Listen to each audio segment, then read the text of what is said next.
Hello, beautiful friends, it's Dr. Sherry. So this video is all about lending. Finding a really good lender is critical in your real estate investing journey. And so I want to share with you some of my experiences and give you some ideas on how to think about things. First of all, what lender should you use? Who should you approach? This is a really interesting question, and I think will vary in every market. But here's what I know. Don't just pick one and expect that they are going to be able to deliver on everything that you need. Expect to have to go and talk to multiple different lenders until you find the one that is willing and excited at your vision and what you're wanting to do. My experience over this past 15 years or so, my husband and I have been buying about 1 to 2 properties a year. And, we were able to just go to local lenders and ask them, and they were perfectly willing to be able to lend us money, provided we had the right credit score and the right amount of down payment.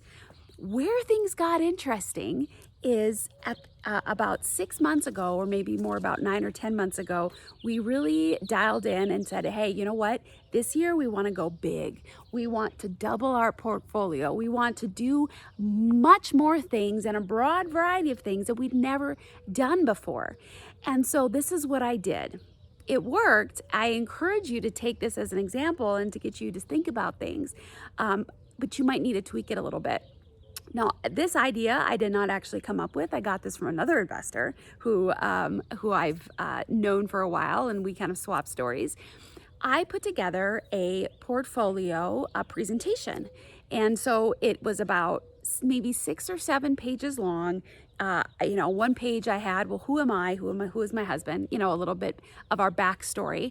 I do live in a smaller town, so personalized relationships matter, especially where we live. So I want people to know, hey, we are prominent in this community. We have been here a while and we are significant contributors. Secondly, I listed all of the real estate that we currently own or that we did own and that we have since sold, because I wanted them to know that we are coming to this with a significant amount of experience. We're not newbies. There is a higher level of risk of what we're wanting to do, but because of who we are and our experience, it lowers that risk for the bank. And then I also wanted to talk about what is it, what is our vision? What is it that we're wanting to do? What is our goals, our plans, the strategy, and some of the tactical approaches that we want to do over this next year or two. And then I talked about the why. And I related the why to our contribution to the community, because the bank's really not going to care about the why that my kids and my family and travel is part of my why. What they do care about is the fact that part of the why is also to take homes that are dilapidated, that are not cared for well, and to be able to turn them into something that a neighborhood can be proud about. And that increases the perception of our community, of the different neighborhoods. It raises property values. It will cause appreciation and a whole bunch of things like that. So it was extremely important that that part of our presentation be in there. And so what I did is I scheduled meetings with banks. I went to about I think 5 or 6 different banks. I started with the ones that I already had relationships with and gave them a presentation to the VP of lending, or as high up as I could get. What I got, which I was super disappointed in, was the first few banks, even though we already had loans with them, even though some of them I had knew them personally outside of the banking, they would meet with me like, oh, that sounds really interesting. And then I'd get a phone call a few days later or a week later. Let me let this truck go by. Okay. That's a loud truck. So they would give me a call back later and they would say, you know what? I'm sorry, but your vision and your plans are outside of the risk tolerance of this bank, or whatever. I mean, they would say something like that. Of course, now we have another truck. So I hope you guys can still hear me. And so that was disappointing.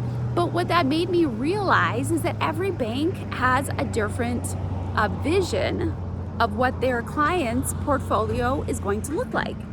And it's not that they're right or wrong, and it's not that I'm wrong. It's just I need to continue to persevere and find the bank that understands my vision and willing to support that and sees the upside for the bank, because that's the key. The bank needs to see the upside. So I think it was about my fourth or fifth bank presentation that I went on, and the guy was amazing.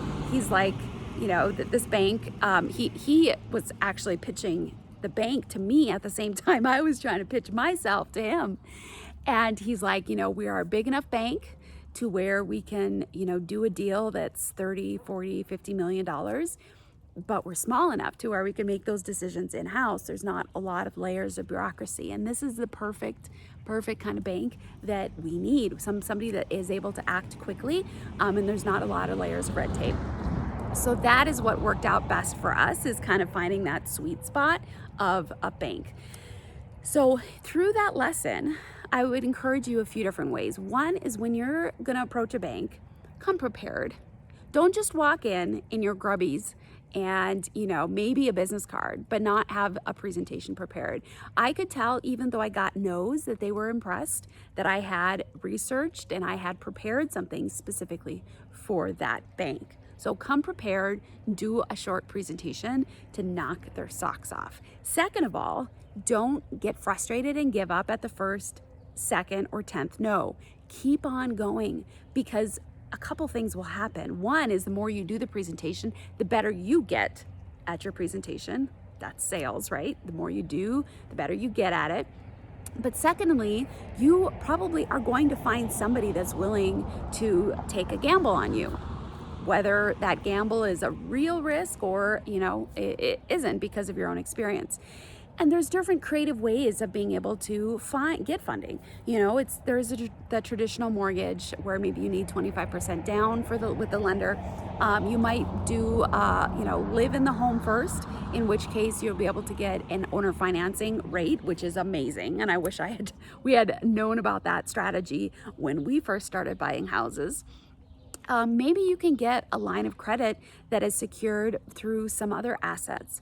Or maybe you don't even need it secured. That would be amazing. Or maybe it's a line of credit that's based on your current house. Maybe you've been in there for 7 years and you've got enough equity built up so you could take a line of credit, a home equity line of credit on your house. There's lots of different strategies. But when you find a bank that's willing to have these conversations and get creative, that is your pot of gold.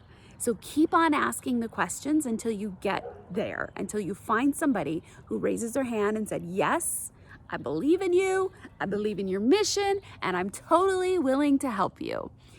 So if you have any questions or have other ideas that I didn't talk about, please put them below. This is an opportunity for us to be able to learn from each other. And if you have found some banks that you have a strategy that was successful in securing financing and support, let's hear about it. I hope you have a fantastic day. This is Dr. Sherry.